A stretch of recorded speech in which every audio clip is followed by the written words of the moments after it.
মানুষ চলে যায়, থেকে যায় কর্ম। অ্যালান ডোনাল্ডস চলে গেছেন, রেখে গেছেন তার কোচিং স্টাইল, থেকে গেছে তার টায়ার থেরাপি। ডোনাল্ড যেন না থেকেও আছেন।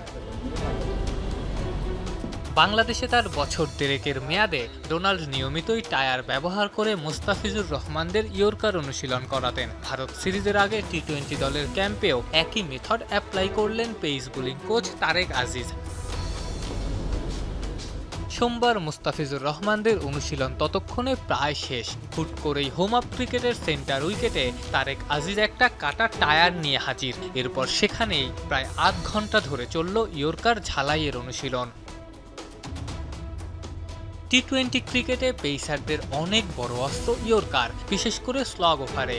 মালিঙ্গা থেকে শুরু করে হালের স্টার্ক, বুমরা অন্যান্য স্কিলের পাশাপাশি নিখুঁত ইয়র্কার দিয়েই তারা নিজেদের একটা আলাদা জায়গা বানিয়েছেন। বিশ্ব চ্যাম্পিয়ন ইন্ডিয়াকে হারাতে হলে মুস্তাফিজ শরীফুলদের স্লগ ওভারেও ভালো করতে হবে, আর স্লগে ভালো করতে ইয়র্কারও হতে হবে পিন পয়েন্ট। এই অনুশীলন সেক্ষেত্রে তাদের সাহায্যই করবে। সব মিলিয়ে 6 জন পেসারকে নিয়ে এই অনুশীলন পর্ব চলেছে।